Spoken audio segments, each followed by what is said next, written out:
This here, leg bone.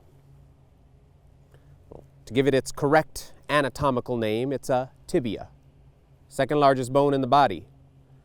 But don't worry, for a long time I didn't know what it was called either, but it's an important part of why I'm here. Funny thing is, I almost never got to live the story I want to tell you.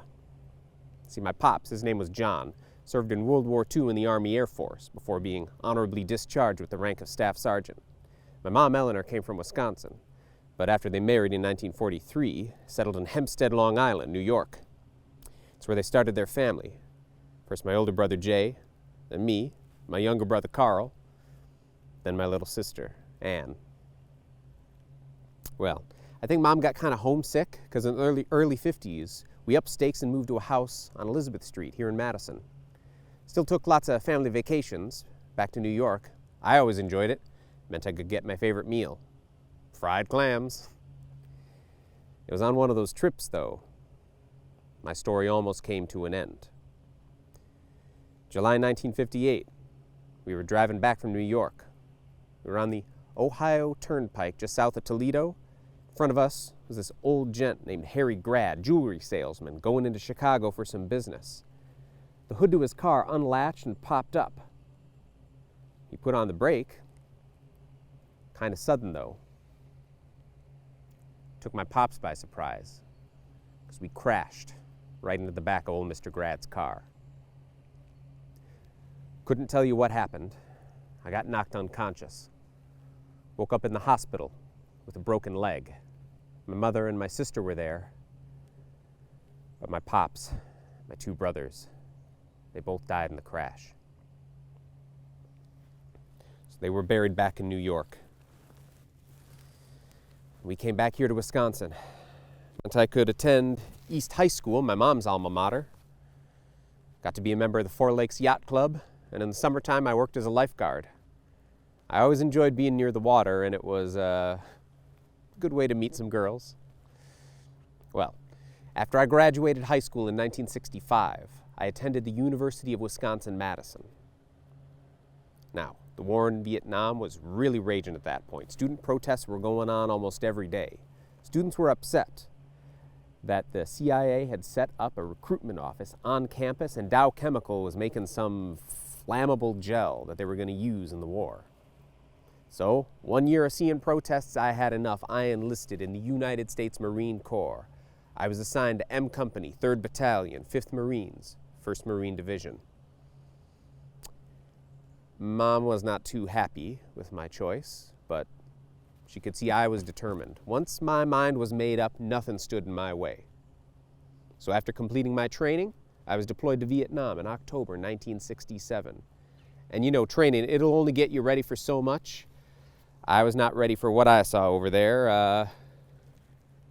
Mud and blood. That really does sum it up. Mud and blood.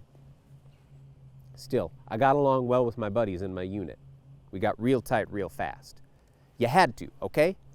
The man next to you might save your life one day. He had to know you would do the same for him.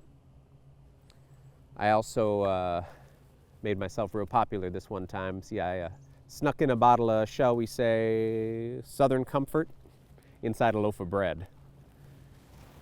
I was only supposed to be doing clerical work for my unit, but I wanted to be where the action was. So after I pestered my commander, I got moved into the line. I was only there a few months. To be precise, it was January 8th, 1968. We were operating in Quang province, setting up an ambush at this little village outside Da Nang, 10 clicks south. Yeah.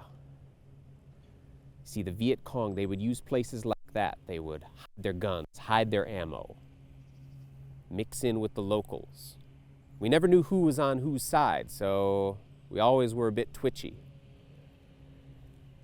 I'm not too proud about what happened next, but I was young, headstrong. You make up your own mind. We set up our positions, and I got distracted by a couple of young Vietnamese women. One of them She only had one leg. It had been amputated below the knee, so she had no tibia. And I foolishly allowed them to entice me back to their hut. I abandoned my post. It's the last thing a soldier ever should do. Turns out it was the last thing I ever did. There were some Viet Cong waiting for me there. They shot me, dead. I was buried in a field outside the village. My unit made some attempts to find what happened to me, but they were always repulsed by enemy fire. Later, my NCO was court-martialed, dereliction of duty, allowing me to become separated. Simple truth is, it was my own fault. I endangered everybody's lives with my thoughtlessness. Later that year, the military had me declared MIA, missing in action, presumed KIA, killed in action. I was 20 years old. But that's not where my story ends. You see, back in the world, people were setting up these support groups. You see, they heard about how POWs, prisoners of war, they were being treated horribly, and they wanted political leaders to do something to help them and give some word of their MIAs. So, a lot of mothers, including my own, started writing letters to the White House, the Department of Defense. They gave newspaper interviews. They practically had to beg for any information about their missing sons. You see, for those of us who had been assumed KIA, well, without our bodies or any remains, our families were left in limbo, wondering what fate had befallen us. And now, as time went on, it was harder to maintain hope. And when the war officially ended in 1975, a lot of people, they just wanted to put the war behind them, move on. Still, 1978, my family placed a memorial headstone for me here, 10 years after I was declared killed in action, here in Forest Hill Cemetery. But not everyone gave up the search.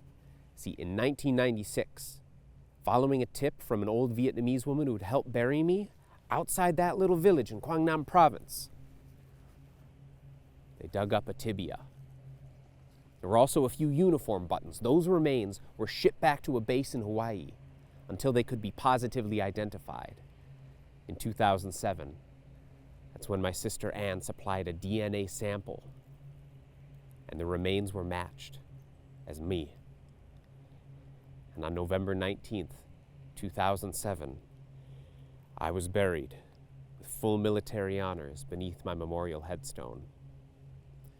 A couple of my old Marine buddies, they even showed up. Proof of our motto, Semper Fi, always faithful. It had taken almost 40 years. Sadly, my mother was not there. She died in 2002, never having learned what happened to her son. She's buried somewhere near here. If you don't mind, I need to go look for her. Time to say hello again. Time to let her know I'm home.